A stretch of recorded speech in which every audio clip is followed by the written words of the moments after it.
څنګه چې ټولو ته دا خبره معلومه ده چې موږ د ربیع الاول په میاشت کې اسلامي چې کومې میاشتې دي نو په هغې کې موږ اوس د ربیع الاول په میاشت کې ربیع الاول دا میاشت چې کله هم راشي نو د هغې سره ذهن ته عید میلاد النبي صلی الله علیه وسلم راځي او خصوصا دا د یوې طبقې په عقیده کې او په منهج کې دا د هغوی تجارت دی ټول کال هغوی دې ورځې ته او دې میاشتې انتظار کوي او لکه څنګه چې شیعهګان روافظ هغه د محرم دې میاشت ته پراته نو په دغه میاشت کې هغوی ماتمونه کوي نو دغه شان د تصوف والا او بریلیان حضرات هغوی دې میاشت ته ډډه لګولي او ټول کاروبار د دې خلکو هم په دغه میاشت کې رواني بیا کال دغې ته پراته څه پروا نه کوي من خبره کوو د دې په باره کې یو څو ځله الحمدلله موږ په دې باندې ښه تفصیلي بحث هم کړی خو بیا به یې کوو بیا به یې کوو د دین مسلې داسې نه دي چې یو پیر بیان شو او خبره ختمه شو دین دا مسلې چې دي دې ته موږ هر وخت او د مرګه پورې ورته ضرورت لرو او هر وخت دې ته ضرورت لرو چې دا بیان شي او دا واضح شي که یو سړی بې پوهه وي نو کیدای شي بل بې پوهه نه وي ټول خو نه دي پوه په یو مسله باندې نو ځکه بار بار کله یو مسلې ته ضرورت راځي خصوصا اوس دا داسې مسله ده چې کال کې یو پیر راځي نو پکار ده چې موږ ته د دې په باره کې ښه ډېر معلومات وي یو خو اول زموږ د ځان دپاره بیا دا چې موږ خوشا کې خلک خبر کړو کور کې خپلوان خبر کړو ملګري کلیوال علاقې والا چې هغوی څه وکړي او څه ونه کړي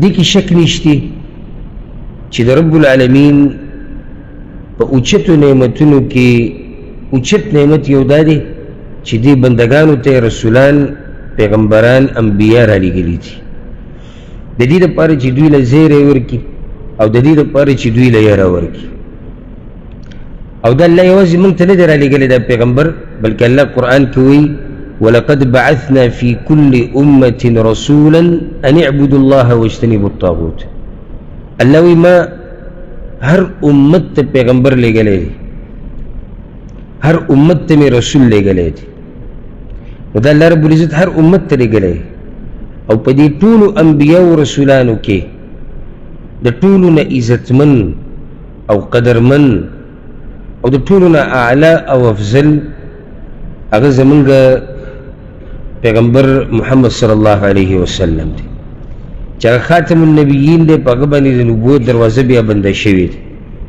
او هغه سید المرسلین دی کوم پیغمبران او انبیا چې الله رالیږلي دي نو هغه سردار دی او خلیل رب العالمین دی د الله دوست دی او الله ته ډېر محبوب دی مخلوقاتو کې د الله رب العزت چې دی څومره خوښ دی نو دومره بل څوک نه دي خوښ هغه انسان چې د هغه په ذریعه الله رب العزت دی امت ته دی خلکو ته حق لار وښوه هغه انسان چې د هغه په ذریعې سره د قرآن الله رب العزت موږ ته بیان کړو او هغه انسان چې هغه موږ ته د جنت لار ښه واضحه بیان کړه او د جهنم لارې راته هم ښه واضحه کړه د دې دپاره چې موږ ته ځان وساتو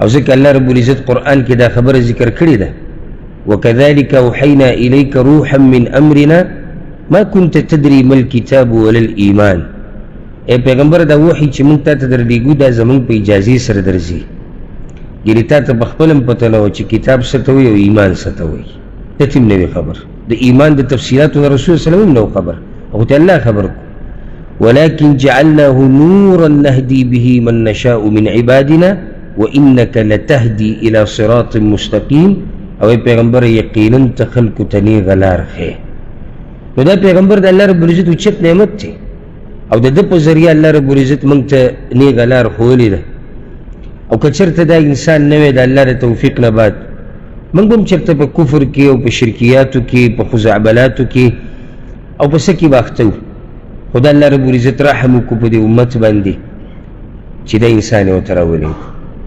صحیحینو کې حدیث دی په صحیح بخاري صحیح مسلم کې رسول صلی الله علیه وسلم وی زما مثال او د خلکو مثال داسې دی کمثل رجل استوقد نارا یو سړی دی اوري لګولی دی و دا رسول صلی الله علیه وسلم ځان یاد دی یو سړی دی اوري لګولی دی فلما اضاءت ما حوله کله چې دی اور د ګیر چاپېره ځای رڼا کو نو دا پتنګان دا ماشي او دا راځي په دې اور کې پرېوځي ځکه چې رڼا ده نو هغوی خو دې رڼا نه راځي او خبر نه دي چې دا اور دی که دې ته موږ ورولو نو موږ سوځو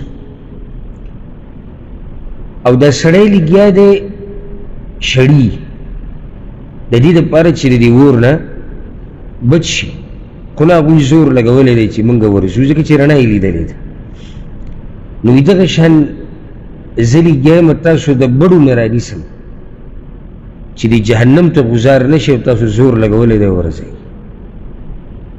یعنې رسول صلی الله علیه وسلم چې دا دین بیانوي او دا کوشش کوي او دا محنت کوي خو د دې دپاره کوي چې دا خلک د جهنم د اور نه بچ شي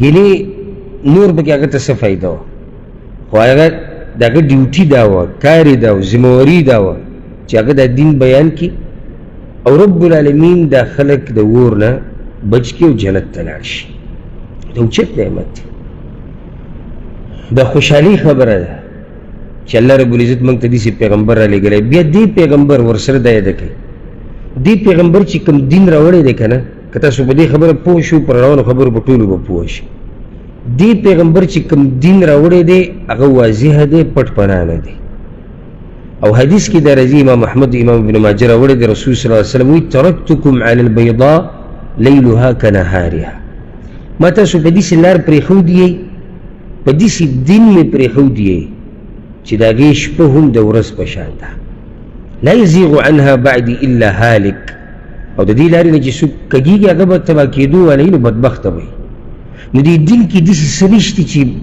موږ ته پکې تیاره ده تیاره هغه چا ته ده چې څوک پې ځان نه پوه کوي دا خو کمې او عیب د دین نه دی عیب د چا دی عیب د دې کس دی چې څوک یې نه زده کوي نور خو دا دین داسې رڼا دی رسول صلی وسلم وایي چې شپه هم ورځ ده شپه هم ورځ ده نو یاده کوي په دې دین کې څه مسله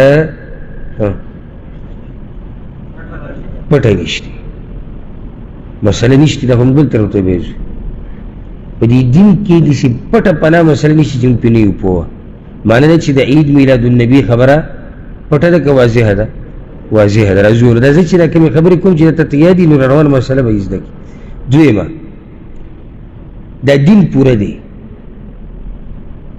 دا دین دا پوره دی په دې کې څه داسې کمی نشته چې الله رب العزت چاته دا ویلي چې یاره ته دا پوره کړه او قرآن کې الله رب العزت دا خبره ذکر کړې ده الیوم اکملت لکم دینکم نن ما ستاسو دین پوره کړی دی د عرفات په ورځ دا خبره کړې په حج کې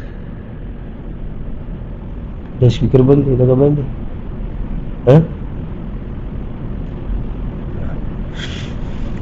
نو دویمه دا خبره ده که یوه ما سره به دقه شان روان اوسئ چې په خبره پوه شئ یو دا چې پیغمبر د الله اوچت نعمت دی دویم پیغمبر چې موږ ته کوم دین بیان کړی دی د هغې شپه م ورځ ده دریم دین څه دی دین پوره دی اوس هر څوک چې د رسول صلی الله علیه وسلم د وفات نه بعد په دین کې نوي مسله راوباسي د ده مطلب څه دی دین ناقص دی څه دلیل دی چې دی وایي چې دین ناقص دی دی پکې نوی کار راوباسي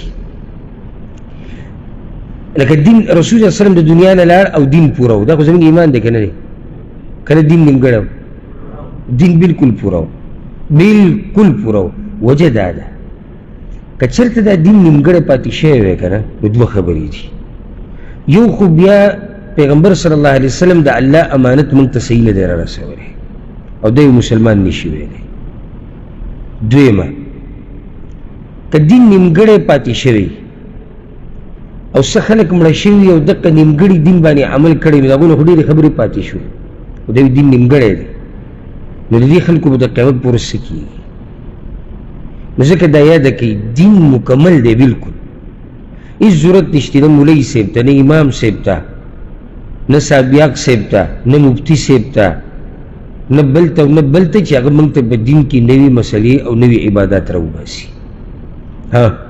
نو زموږ کار څه دی هغه زوړ دین بیانول زموږ کار هغه زوړ دین بیانول دی موږ ګوره د نوي دین سره عادت شوي یو نو هغه زوړ راته نوی ښکاري او هغه نوی راته زوړ ښکاري لکه کله موږ چاته نصیحت وکړو که نه دا کوم کار چې ته کوې د په شریعت کې نشته هسې مثال پرې واله به طور مثال وایم یوه خبره نه ډېر شي به طور مثال لکه په مړي پسې په مقبرو کې او پلاستیکو کې ختمونه کول د دې په شریعت کې اصل نسل نشته ته اوس دته وایي چې ګوره دا کار نشته نو دوی یو بل ته دا نصیحت وکړي چې علم ورسره نه وي وایي ګوره دا زوړ دین مضبوط راونیسه نه به دا نوی زده کړي او نه به درې زوړ شي نو دلته اوس دې ساده ګل ته وګوره هغه نوي ته زوړ وایي زوړ ته نوی وایي زور خو دغه دی چې موږ وایو چې د رسول الله وسلم په زمانه کې نه و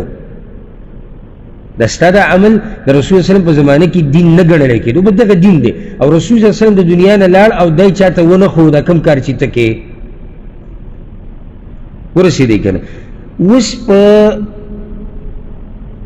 دیارلسمه څوارلسمه صدۍ کې یو کس راغی وایي دا شتي نو دې نوی دین بیانوي که نه دا کوم چې وایي چې نشتي دې نوی دین بیانوي دا کوم چې وایي چې شتي دې نوی دین بیانوي موږ خلط کړی نوي ته زوړ وایو او زوړ ته نوی وایو ګوره یو روایت کې راځي امام طبراني راوړی امام احمد هم راوړی ابو ذر غفاري رضی الله عنه وایي لقد ترکنا رسول الله صلی الله علیه وسلم وی رسول صلی الله علیه وسلم موږ دنیا کې پرېښودو یعنی زموږ نه لاړ وفات شو او وی په اسمان کې که چېرته مارغه دا وزر ویي راویي که نه د دې په باره کې موږ ته څه نه څه ویلي دي معنی ده چې رسول صلی د دنیا نه لاړ او موږ ته هره خبره واضحه کړې ده نو بیا ولې د دې بدعاتو خرافاتو دا چې زموږ په دې ملکونو کې او دا بس کله کې کوي د دې بحث یې ولې نه کوو او په کې یو د عید میلاد النبي دی اصل کې موږ دې خبرې له راځو بل دا چې رسول صلی الله علیه وسلم دا خبره ذکر کړې ده دا قانون یاد کړئ علیکم بسنتي وسنة الخلفاء الراشدین المهدیین من بعد زما لار مضبوطه راونیسئ او د خلفای راشدینو لار راونیسئ موږ ته د بل چا خبره نه ده کړې هم د دوی خبره به رانیسئ او بیا راته ویلي دي ځان ساتئ په دین کې د نوي کارونو نه په دین کې به نوي کارونه دا نه کوئ بس خلک وایي په دین کې نوی کار دی صحیح ده خو داسې ده چې بد خو نه دی که نه دین کې نوی کار دی دا زه منم خو چې دین کې نوی کار هم دی خو الله یادوي که نه عبدالله بن مسعود رضی الله عنه یو پیر جومات ته راغی مسجد نبوي ته د رسول صلی په وفات پسې لږ عرصه وروسته لږه زمانه وروسته نو چې ګوري څه کسان ناست دي راجمع شوي دي یو ټولګی دلته دی بل ټولګی هلته دی یو حلقه دلته ده بله حلقه هلته ده او دوی سره کاڼي دي او په هغه کاڼو د الله ذکر کوي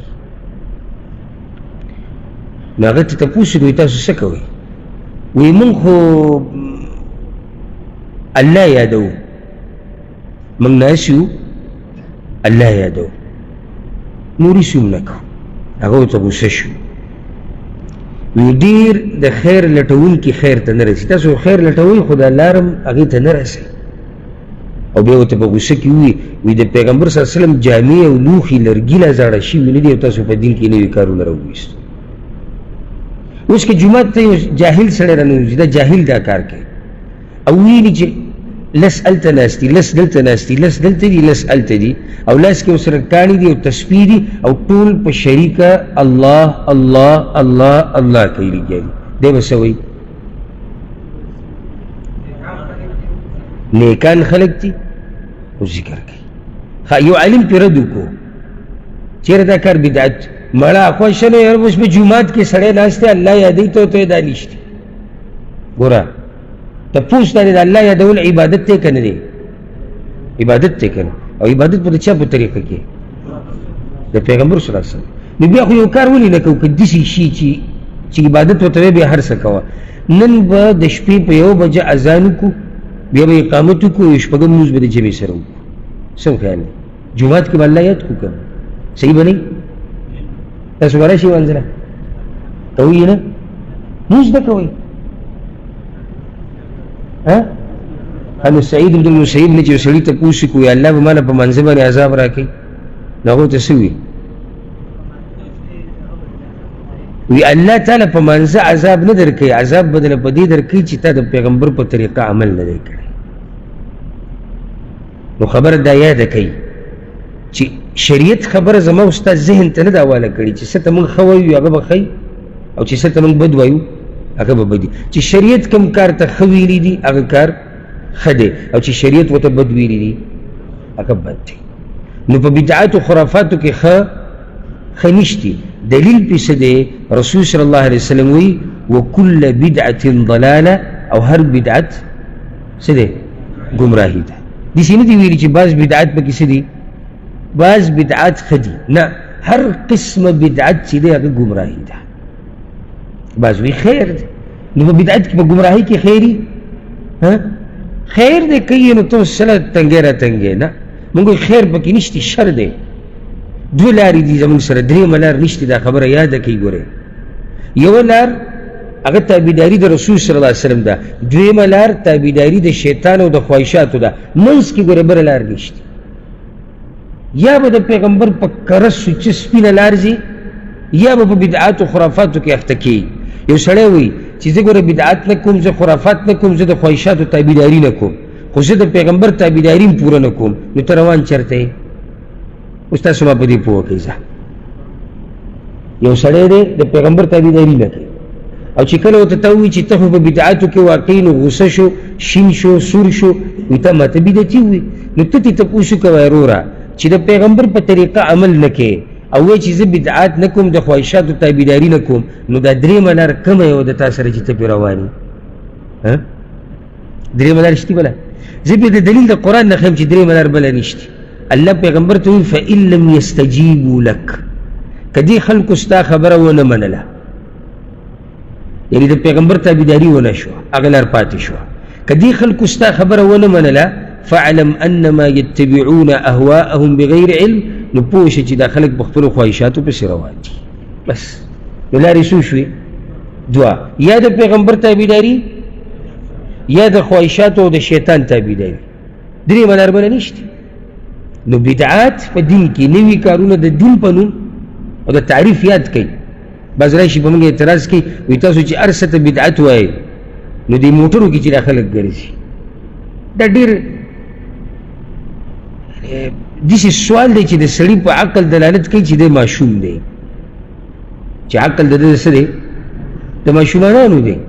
تاسو چې وایي چې پلانې کار بدعت دی، پلانې بدعت دی، د رسول الله وسلم په زمانه کې دا سیمټ وو، دا لینټرې وې، دا لیټونه وو، نو تا په مسله ځان نه دی پوه کړی. موږ وایو بدعت څه ته وایي؟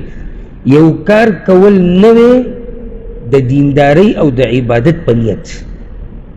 ګاډي ته څوک د عبادت په نیت نه خیږي، لینټرې څوک د عبادت په نیت نه کوي، لیټونه او بجلی موبایل استعمالول د دنیوي امور دي.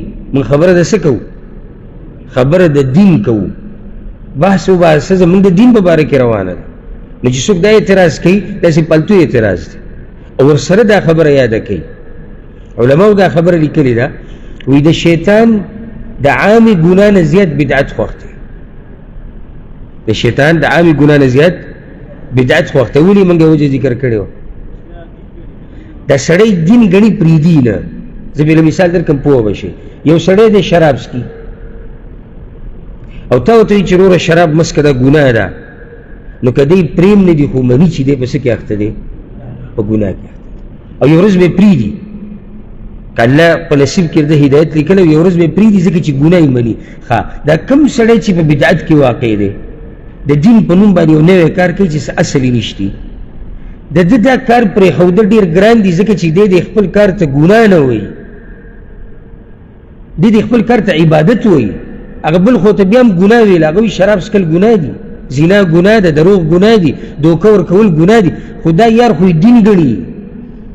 نو چې دین یې ګڼي دی به په اسانه پرېږدي؟ نه یې پرېږدي. په دغه بدعاتو خرافاتو کې مشهور بدعت هغه دا دی الاحتفال بمولد النبي صلی الله علیه وسلم. په کومه ورځ چې رسول صلی الله علیه وسلم پیدا شوی دی په هغه ورځ اختر او خوشحالي لمانځل.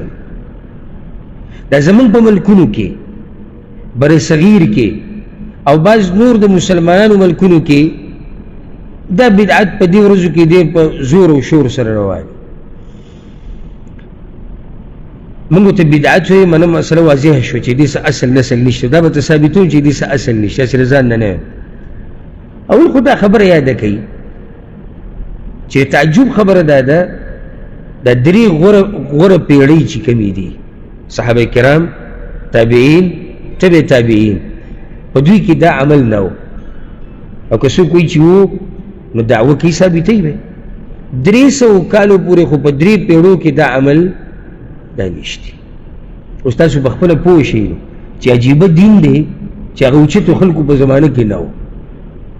ځکه نور تفصیل پرېږدم که نه او په دې ځي باندې دا خبره ودروم نو تاسو پوه شوئ که پوه نه شوئ؟ د رسول وسلم په زمانه کې نشتي، صحابه کرامو په زمانه کې نشتي، تابعینو په زمانه کې نشتي، د تبع تابعینو په زمانه کې نشتي. نو آخر دا کومه دینداري ده چې دغه دیندارو خلکو ته دې پته نه وه؟ صحابه کرام دی دیندارۍ نه نه دي خبر، موږ ته خبر یو. تابعین نه دي خبر. دا څلور واړه امامان، امام ابو حنیفه، امام مالک، امام شافعي، امام احمد بن حنبل رحمهم الله، دوی ته نه دي خبر. او موږ ته خبر شو، موږ لګیو او هغې ته دین وایو. نو چې دین ورته وایو نو دا خو په هغه زمانه کې و که نه به و؟ په دې کې ګوره سړی ډېر زر راګیرېږي او هغه څنګه دیسي. یو سړی ته ولیدو هغه په دغه ورځ پروګرامونه کوي، خوشحاله دی، موږ اختر دی او اختر دی. نو دل یو تپوس وکړه وایي دا کوم عمل چې ته کوې دا عبادت دی که عادت دی؟ نو څه به وایي؟ عبادت دی او خو د ثواب په نیت کې. نو چې عبادت دی نو پیغمبر ته پته وه او که نه وه د دې؟ تاسو وایئ چې څوک یې کوي لازم به څه وایي؟ او که ووایي چې پته ورته نه وه بیا خو بل طرف ته اوړي. نو دی به لازم څه وایي؟ پته ورته وه. وایي چې پته ورته وه نو موږ ته یې بیان کړی دی او که نه دی؟ که دی وایي چې بیان کړی نه دی بیا خو پیغمبر والعیاذ بالله خیانت کړی دی. نو دی به لازم څه وایي؟ بیان کړی دی. بس اوس موږ ته هغه ځای وښایه چې کوم ځای کې بیان کړی دی. دا ټوله قصه ختمه شوه. که دا د سل چته بلډینګ ودرولی که نه دا ټول به سره د بنیادونو داسې کېږي. بس صحیح شو. راواله کتاب په سند سره ماته وښایه چې رسول وسلم ویلي چې ای خلکو په کومه ورځ چې زه پیدا شوی یم په هغه ورځ به اختر کوئ، په هغه ورځ به حلواګانې خورئ، په هغه ورځ به راجمع کېږئ، جړاګانې به کوئ، په هغه ورځ به نعتونه نظمونه وایئ، په هغه ورځ به ګډېږئ، په هغه ورځ به چرس کوئ، په هغه ورځ به بنګس کوئ. روان دي دا بنګ منګ چرس ماسې ځان نه دي ویلي. ویډیوګانې خو نن سبا هر چا وړي دي. پخوا که علماو غریبانانو به وي خلکو به نه منله ویل حدیث یې به هم کېږي. اوس خو هر څه مخامخ ولیدی شو. کوم ځای کې دا راغلي دي؟ او زه وایي ګزاره به در سره وکړو. ګزاره په کمزوري روایت کې وښایه چې سندن کمزوری و نوره ګزاره به در سره وکړو. پیغمبر پرېږده د صحابه کرامو نه یې وښایه چې هغوی دا کار کړی او وایي چې ویې کوي. وایي زه دې کې به رسره هم ګزاره وکړو. صحابه کرامو پرېږده دا څلور امامان چې دا خلک ډېر یادوي دا فقهي مذهبونه دي وایي د دوی نه راته په صحیح سند ثابته کړه چې دا کار به کوې. په یو ځای کې هم ثابته نه. نو بیا به تا ته وایي چې زمونږ صحابیاق صاحب به وي او دا یو بزرګ تېر شوی هغه خوب لیدلی او دا یو مولوي صاحب لیکلي دي او کتابونو راغستي دي. دا خبرې نه چلېږي. شریعت مسله واضحه ده. قل هاتوا برهانکم ان کنتم صادقین.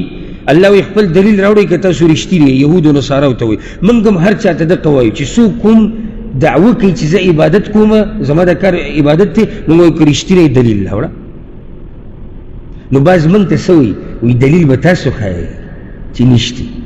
دام لکه زه څه ویم چې د دې سړي عقل کوم ځای کې دی چې دا وایي.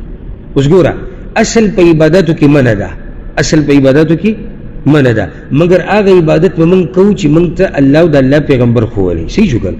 اوس د الله پیغمبر موږ ته ښوولي دي، د الله پیغمبر موږ ته 5 لمونځونه ښوولي دي، قرآن کې هم شته، حدیث کې هم شته. صحیح ده که نه ده؟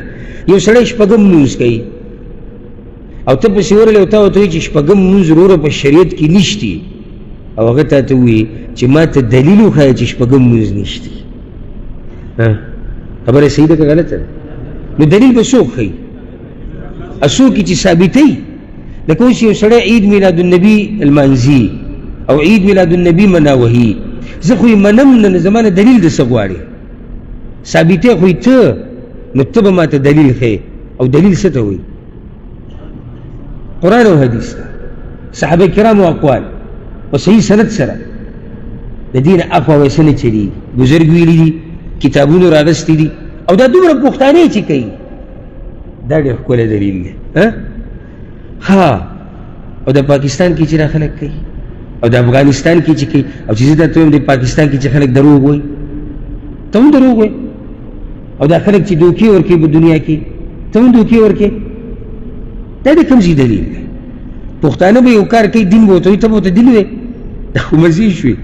یعنې زموږ اوس نوې مسله جوړه شوه چې دین هغه دین دی چې پښتانه دین وګڼي، او چې پښتانه دین نه ګڼي هغه به دین نه وي، اگر که قرآن او حدیث کې. دا ګوره د بعضو خلکو نظریه د تعجب مه کوئ. ګورئ وایي موږ هغه خبره منو چې زموږ په علاقه کې چلیږي، زموږ کار د علاقې سره دی. اوس که د علاقه کې یو کار روان دی او هغه شریعت کې نشتی، وایي زه منم. یو خبره په شریعت کې شتي خو د علاقه کې نشتی، نو موږ په عمل نه کوو ځکه چې علاقه کې نشتی. دا کوم دین شو؟ الله دې موږ وساتي. نو ما خبره تاسو ته طریقه وښوه، بیا دنه سوال کوم څنګه به دې سړي نه تپوسونه کوې؟ اول تپوس به دې څه کوې چې عید میلاد النبي عبادت ګڼې او که نه، دی به لازم څه وایي؟ او چې او وي بیا به دې څه سوال کوې چې پیغمبر ته دا معلومو که نه و معلوم؟ دی به لازم څه وایي؟ او معلومو. نو بیا به ورته څه وایي چې پیغمبر دا موږ ته بیان کړی دی او که نه دی، دا دین دا کوم چې ته ورته دین وایې، نو دی به څه وایي؟ او نو بیا ویې ښایه ورته. او خو کې خو ته ما دومره ګنجایش وکړو ضعیف حدیث وښایه، صحابه کرامو له وښایه، د څلورو امامانو له وښایه، تابعینو چا له خو وښایه. نو دا به څه کوي؟ یو غرب ولي بل غرب ولي. وایي څه وایي؟ وایي رسول صلی الله علیه وسلم به د پیر په ورځ روژه نیوه، پیر او جمعرات به روژه نیوه که نه، دوشنبه او جمعرات. او رسول الله صلی الله علیه وسلم حدیث کې ویلي چې په دې ورځ پیدا شوی، نو ګورو روژه ولې نیوه؟ ځکه چې پیدا شوی دی پکې.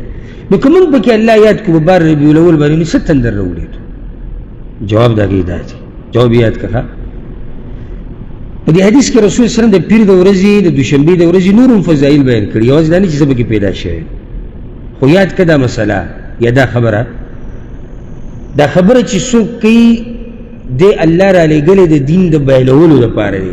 د ده خبره او د مولوي صاحب خبره یو شان نه ده. ګورئ چې دغه پیغمبر وایي چې د پیر په ورځ روژه نیول شتي، نو شتي، ځکه چې الله ورته ویلي دي.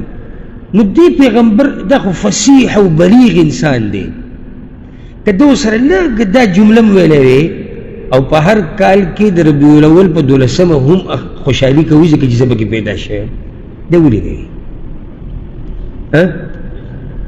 چینی وی خو نشتی که.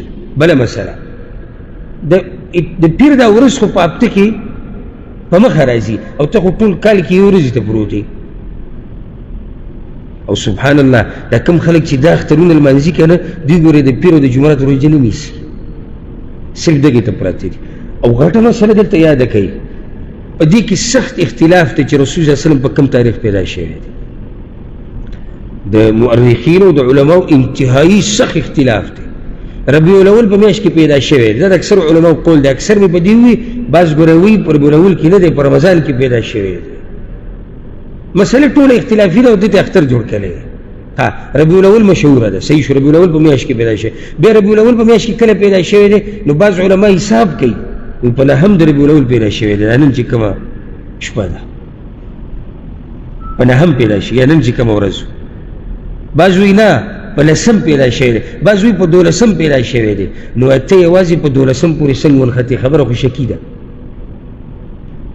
تاسو ګوره ما سره یې که نه یې، داسې زه ځان هسې ستړی کړم او په اخره کې تاسو وایي وایي هغه کس کیسه ختمه کړه او وی اخره کې ورته هغه سړي وایي چې دا هلک و که جنۍ وه.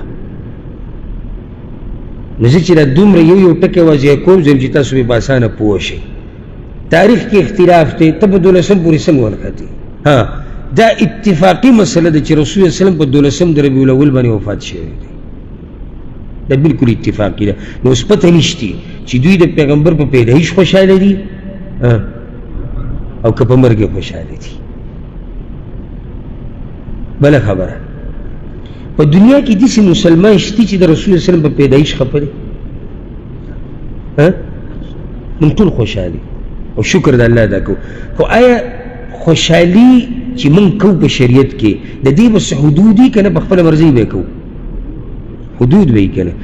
دا خوشحالي د صحابه کرامو نه وه. زم صحابه کرام چې څومره به پیغمبر خوشحاله دومره به موږ هم نه یو خوشحاله. هغوی ولې دا اختر نه کوو؟ تابعین ولې دا اختر نه کوو؟ د امت د مشرانو نیکانو ولې دا کار نه کوو؟ ته سوچ وکړه چې 3 پیړۍ په امت کې یو کار نشته، 300 کاله. د هغې نه بعد بیا دا پیدا کېږي او په چا کې پیدا کېږي؟ یو قسم خلک تېر شوي دي چې هغې ته ویلی کېږي فاطمیین، د شیعګان روافظو.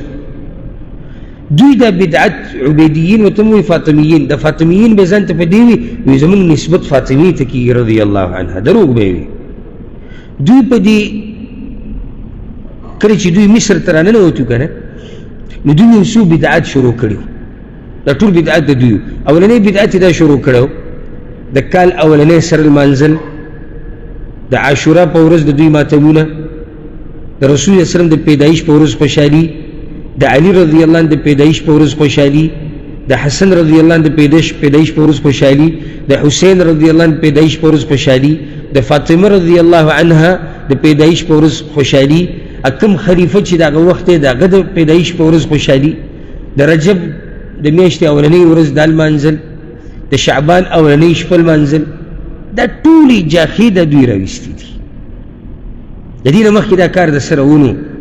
نو عجیبه ده چې 300 کاله یا د دې نه زیات په امت کې یو عمل نه و او وروسته دوی راویستو. اوس خلک ورته څه وایي؟ خلک ورته وایي دا دین دی. دا څنګه دین شو؟ د دیندارو خلکو په زمانه کې نه و. ښه، بله مسله دا یاده کړئ چې صحابه کرام په رسول صلی الله علیه وسلم باندې چې څومره مین و دومره په دې امت کې هېڅوک په هغوی نه دي مین. دا خو تاسو منئ که نه منئ؟ او کله چې عروه راغی د رسول صلی الله علیه وسلم خواله او د صلح حدیبیې په موقع ورسره بحث کوو. صلح چې کېده موږ سیرت کې قصه تفصیلا ذکر کړې. نو کله چې واپس لاړ که نه، نو مکه کې د مشرکانو ته وویې وی زما قومه زما دې په الله قسمي زه د فارس په باچایانو پسې هم تلی یم، زه د رومیانو په باچایانو پسې هم تلی یم، زه د حبشې په باچایانو پسې هم تلی یم، خو د دې پیغمبر د دې محمد صلی الله علیه وسلم دا ملګري چې د ده څومره قدر کوي که نه او څومره عزت یې کوي، دومره د هغه باچایانو څوک عزت نه کوي. اوس سوال دا دی چې دا قوم چې په خپل پیغمبر دومره مین دي، دوی ولې د رسول وسلم د پیدایش په ورځ اختر نه لمانځي؟ نشته. پیغمبر ورته نه دي ښوولي. چې پیغمبر ورته نه دي ښوولي نو هغه څنګه وکړي؟ او کامیابي، ټوله کامیابي هغه په طریقه د رسول صلی الله علیه وسلم کې ده او په طریقه د صحابه کرامو کې ده او د هغوی طریقه درکه وه. بله یو اهمه نقطه درته ذکر کړم، ډېر به ورته خوشحاله شي که سوچ هم پکې وکړو. اوچت نعمت چې الله په بندګانو کړی دی هغه د رسول صلی الله علیه وسلم رسالت او نبوت دی. اوس تاسو دا ووایئ چې رسول صلی الله علیه وسلم ته نبوت میلاوېده، دا ډېره د خوشحالۍ خبره ده که د هغه پیدا کېده؟ نبوت میلاوېده. او الله قرآن کې چې کوم نعمتونه موږ ته ذکر کړي دي نو څه وایي؟ وایي لقد من الله علی المؤمنین اذ بعث فیهم رسولا. الله په مؤمنانو خاص رحم کړی دی چې په دوی کې یو رسول لېږلی دی. نو ګوره د نبوت خوشحالي ده اصل. نو د دغې ورځې نه خو دا ورځ زیاته د خوشحالۍ حقداره ده. نو په دې ورځ به بیا بل اختر جوړو. نو د دلیل دی په دې باندې چې د دوی دا کار د ټوله خواهش پرستي ده. بله خبره دا ده عبادت دا زما او ستا رای او اجتهاد ته نه دی راجع چې زما او ستا دماغ څه وایي. لکه هسې یو مثال درله درکړم. په ورځو کې غوره ورځ کومه ده؟ دا بله ورځ مو خبره کوله د جمعې ورځ. هسې وګورو چې ورځ غوره ده روژه نو پکې خلک عقل څه وایي؟ تاسو ولیکلي ښه به عقل څه وایي چې روژه نیوه به ولې به ښایي؟ ورځ غوره ده. بل دا چې په دې کې هغه وخت دی چې الله پکې دعاګانې قبلوي. خو رسول صلی الله علیه وسلم وایي د جمعې په ورځ چې صرف جمعې په ورځ روژه نیسي مه یې نیسه. دا مې دله اصل مثال درکو چې د عباداتو مسلې د زما او ستا اجتهاد ته نه دي راځي چې زما او ستا عقل څه وایي زما او ستا اجتهاد څه وایي. موږ به چا ته ګورو؟ موږ به شریعت ته ګورو. علي بن ابي طالب رضی الله عنه وایي که دین په عقل وی که نه نو د موضوع په لاندینۍ حصه مسح کول غواړي. بیا یو سړی د موضوع په پوکړي دی یا جورابې مسح موږ څنګه کوو؟ د پاسه دې سلاس را کوو که هسې عقل څه وایي چې کوم ځای مسح کول پکار و؟ لاندې طرف. ځکه چې لاندې طرف ډېر استعمالېږي خو دلته عقل مقل نه چېرېږي. شریعت تا ته وایي مسح به بره کې. ته د عقل مه جنګوه را جنګوه چې نه نو دا خو جي پیغمبر پیدا شو چې مونږ خوشحالي وکړو چې کفر هم وکړو. او دا بعض مولیان نه دي دوی په دې ښایسته تقریرونو او په دې جذباتي خبرو د عوام یرغمال کړي، د زړونه ول راونیسي ما غریب بیا غږ نشي کولی. لکه اوس یو مولوي صاحب راغی دې جومات او تقریر یې شروع کړو د دې سپیکر نه سمه ګړزه وباسي خلکو پیغمبر چې په کومه ورځ پیدا شوی دی په دې ورځ خوشحالي کول دا به ایماني که کفر به وي. عوام غریبانو داسې راټول شو. نو چا پلار به جواب ورکړي نو څه وایي؟ په دې ورځ خوشحالي کول به ایماني که کفر به وي؟ څه به وایي خلک؟ کفر ورته څوک وایي؟ ایمان. ګوره په دې ځای کې ته راګیر کړي.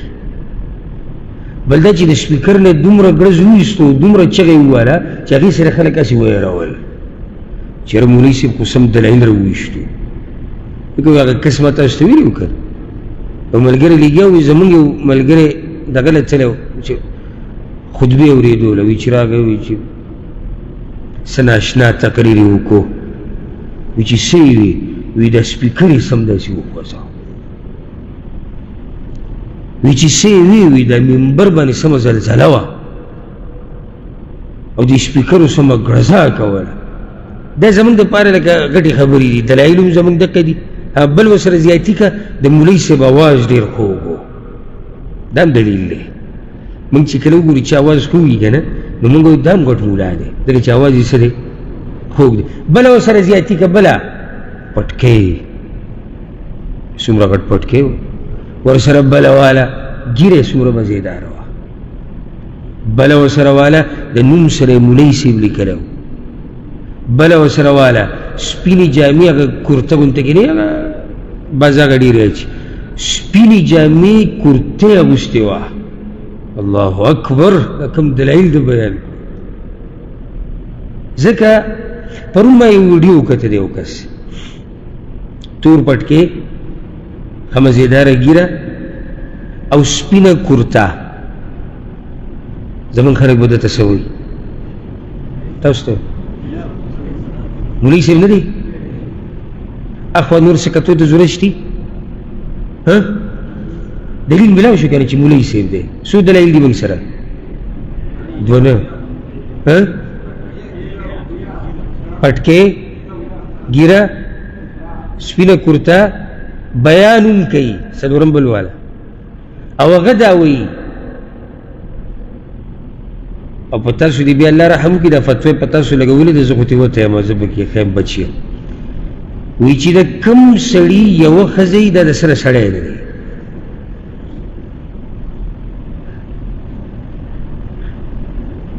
یوه او په ده پسې موز مکروه دی خطرناکه دا ده د اولني سره خو بیا هم لب جبو کو پوه به کو چې مولوي صاحب دومره سخت الفاظ مه وایه موز پسې نه کېږي مکروه دی داسې امام به نه ساتي چې دغه تا اورېدلی یوه ښځه او الله اکبر یعنې داسې جرأتمن او وی الله ویلي دي چې دوی ښځې درې ښځې څلورې ښځې دا سړی دی او چې نه سړی نو دی یوه وکړي لکه الله کوم څه کې ویلي دي ظالمه دروغ جوړی نو په الله یې جوړی په مولوي صاحب دروغ جوړ کړه په بزرګ یې جوړ کړه لکه څنګه چې ستاسو عادت دی بزرګانو ویلي دي قصه کړې ده کتاب راغستې ده داسې ووایه نو په الله دې دروغ ووایي او په دې امت کې څومره قدرمن او اوچت او عزتمن او دینداره خلک تېر شوي د هغوی یوه ښځه بلکې بعض پکې داسې تېر شوي د سره یې ښځه ونه بعض علما په تاریخ کې تېر شوي د هغوی واده د سره نه دی کړی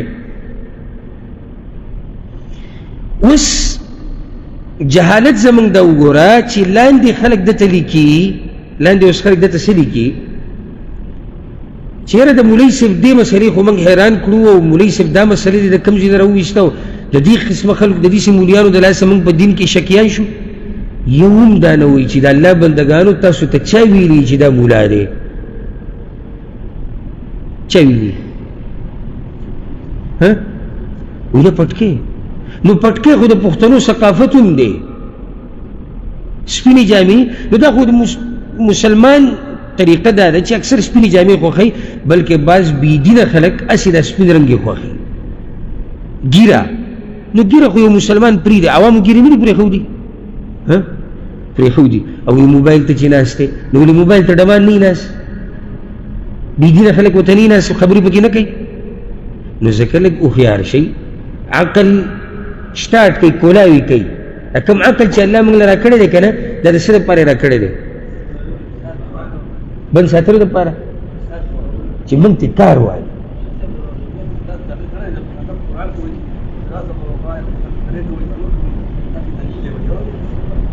نو خو دته ویلي دي وی الله ویلي دي وی الله ویلي دي چې سړی دلیل دی قرآن کې راغلی دي اوس عوام دې نه خبر دي قرآن کې راغلی دي الله وی چې سړی مثنا وثلاثه ورباع او چې نه سړی فواحدا نو بیا دې یو وکړي یوه دا زموږ دا خلک خو یې تباه و برباد کړو ټول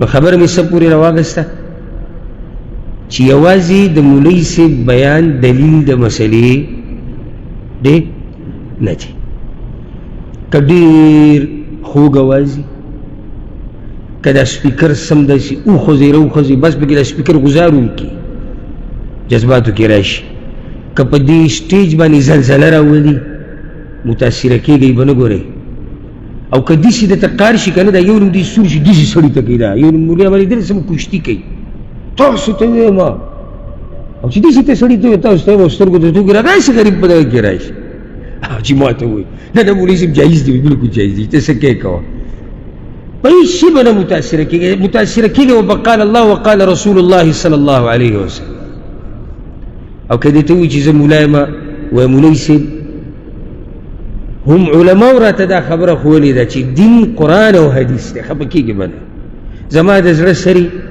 ښه دې قدر کوم ښه دې عزت کوم خو چې په مسله دې راته دلیل نه یې ښوولی که نه نو منم یې دله ده او واضح ده چې دلیل نه ښیي نو څه چل دی نشتي ځکه که وې نو بیا به یې ښوولی او یا به خبره تاویي راته وایي تاویي راته وایي لکه څنګه چې ما دغه ووایي چې د پیغمبر د پیدایش په ورځ خوشحالي کول کفر دی که ایمان دی دا اوس خلک متاثره کول دي بس څه وایي ما د یو مولوي صاحب تقریر اورېدو او د عوام غریبانان یې څومره ټینګ کړي وو که نه واورئ یو سړی په بازار کې ګرځي جنکۍ تنګوي یو سړی په لارو کوڅو کې ګرځي نشې کوي یو سړی ګرځي جواري کوي یو سړی ګرځي فحاشي کوي یو سړی غلا کوي یو سړی ډاکه کوي او یو سړی ناست دی د پیغمبر د پیدایش په ورځ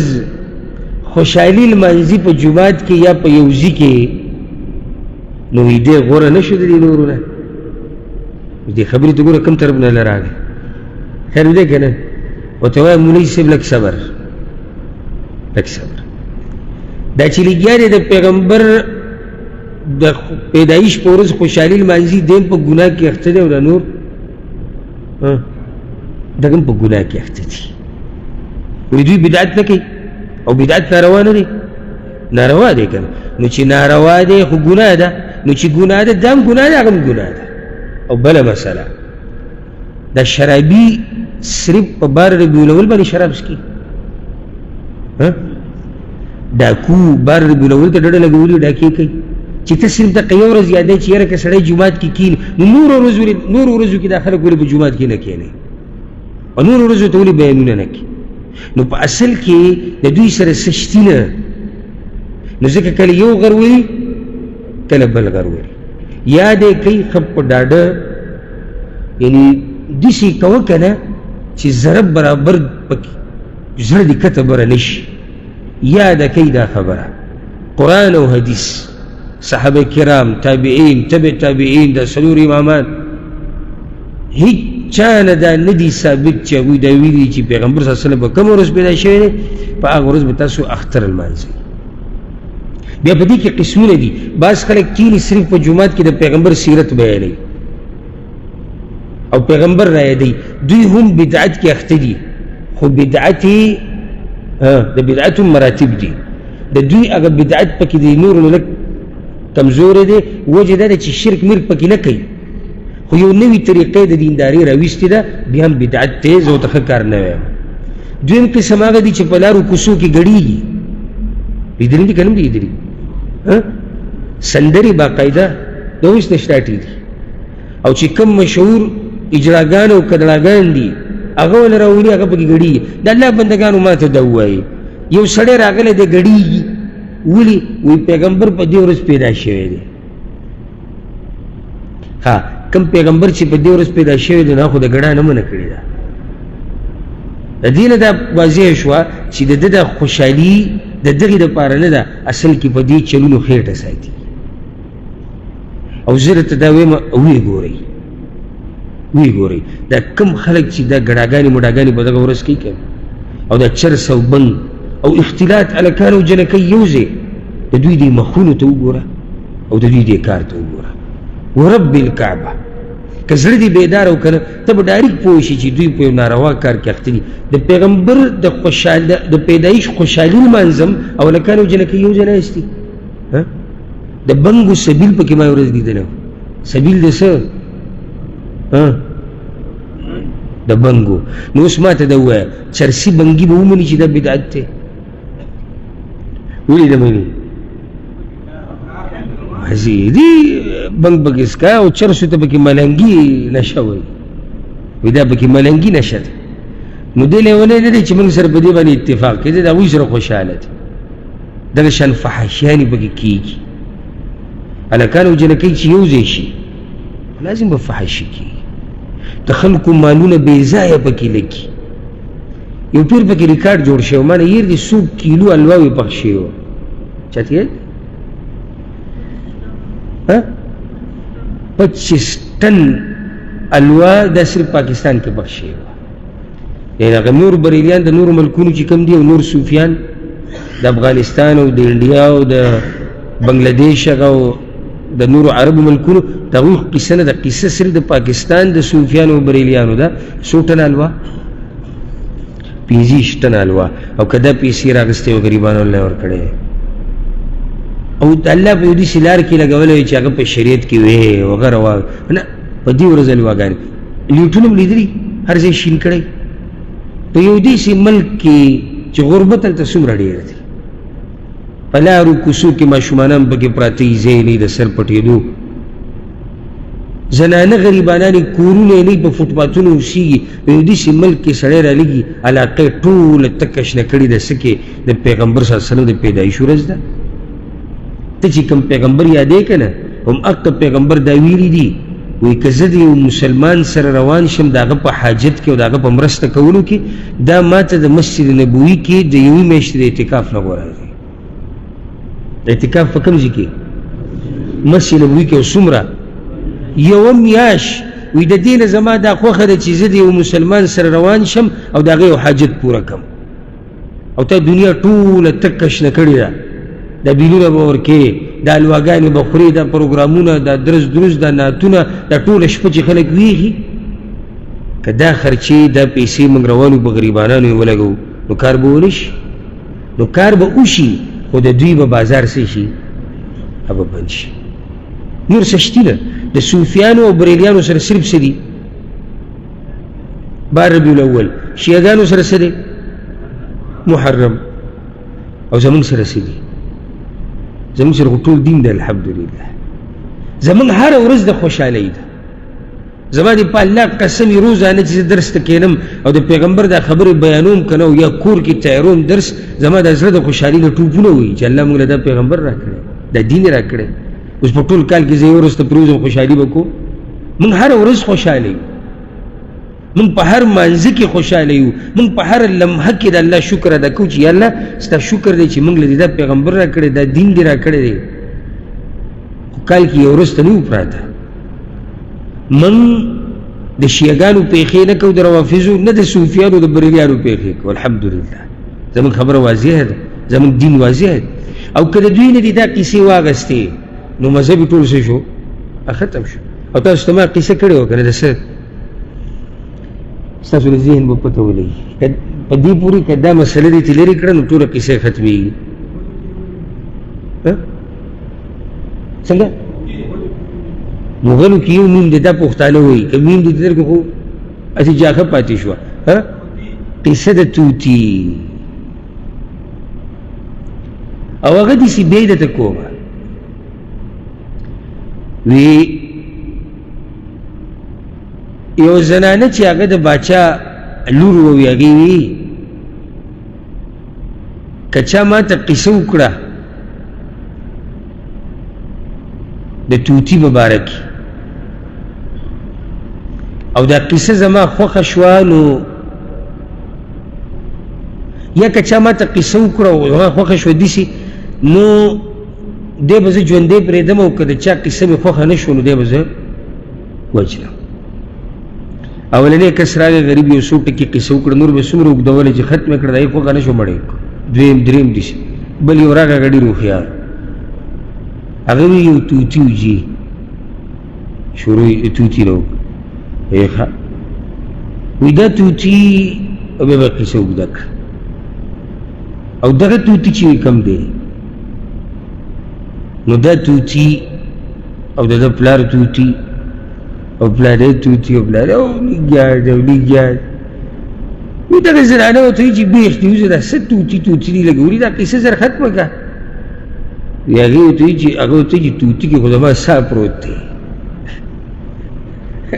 که دا توتي دا قصه ما ودروله تو سر رانه وایي توتي سره اوس ژوندی یم او چې توتي قصه ته به ما بنده کړي نو خو زه لاړم ختم شو نو د دې غریبانو څه نور څه شتي نه په دې طریقې سره د خلکو دا زړونه ځان ته راړولي موږ چې به پیغمبر مینو نو ویلي موږ د پیغمبر سره بغض لرو والعیاذ بالله او زه درته په الله قسم خورم چې دا کومې خبرې چې ما تاسو ته نن وکړې که نه چې د پیغمبر د پیدایش په ورځ اختر دا په شریعت کې نشتي د عرش والا رب په نوم درته قسم خورم چې دا په دې بیانو ځکه چې موږ په دغه پیغمبر مین یو ځکه چې دغه پیغمبر راته ویلي دي چې په دین کې به کمی زیاتې نه کوئ همدغه پیغمبر راته ویلي دي چې د ځان نه به خود ساخته عبادت نه جوړوئ همدغه پیغمبر راته ویلي دي چې د دین په نوم به دا ګډاګانې مډاګانې دا سندرې دا ټپې دا غزل دا شعرونه د دین په نوم دا بېهوده کارونه به نه کوئ د دوی دا کومې ټپې غزلې او شعرونه چې جوماتونو کې وایي ډول وسره په جومات کې لګي او هغې سره نری غونته کې باجه ورسره هم وایي دا جیره تصوف دین دی دا به پیغمبر کړي زنانه او هلکان زنانه او نارینه په یو ځای کې راجمع شوي دي ګډېږي تاویږي نشه دي بنګ پکې څکي چرس پکې څکي دا به پیغمبر موږ ته چې ته ښولي نو د الله نه یره پکار ده الله رب العزت ته موږ د هر قسم بدعاتو خرافاتو نه وساتي نو دا ورځ را روانه ده او تاسو به دا غوبل ویلی بیا موبایلو باندې الحمدلله دا ملک ته الله ساتلی. ګوره کوم ځای کې چې قرآن او حدیث او کوم ځای کې صحیح دیني هلته د جاهلۍ هلته خلک پاران ځکه چې علماو خپل کار کړی دی، خپله مسله یې واضحه کړې ده چې ګوره دا کار په شریعت کې نشته.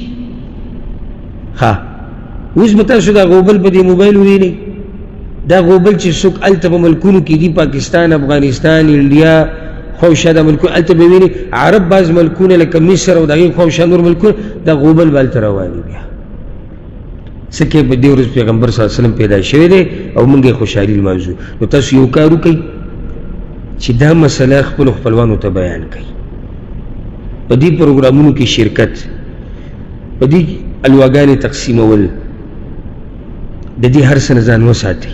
ځکه چې ما ورته دا منو چې دا کار په شریعت کې نشته، نو چې شریعت کې نشته بدعت دی، نو په بدعت کې به ته د چا مرسته کې؟ نه، ته به مرسته نه کې، بلکې ته به کوشش کوې چې دا خلک په ښه طریقې سره پوه وکړي. ښه طریقه یعنې په حکمت سره. ډېر موږ سره چې ملګري کوم ناست دي دا بعض لږه سختي کوي که نه که نه، نو زه دې بعضو ته وایم کذلک کنتم من قبل فمن الله علیکم، ته مخکې دغه شان وي په دې مسله نه وي پوهه، نن ته پوه شوی الله د باندې رحم وکړو، نو دغه شان دا کوم زمونږ دا وروڼه او خویندې چې نه دي پوهه او دوی هم الله یو ورځ رحم وکړي. زما او ستا ذمهواري څه ده؟ په ښایسته طریقې سره د دلایلو په رڼا کې خپل ورور پوه کول، خپله خور پوه کول، خپل مشران او کشران پوه کول. الله رب العزت دې مونږ ته نیغه لار وښیي او الله رب العزت دې مونږ ټولو ته هدایت نصیب کړي او الله رب العزت دې مونږ د بدعاتو او د خرافاتو او د هر قسم بېدینۍ نه وساتي. هذا والله أعلم وصلى الله وسلم على نبينا محمد.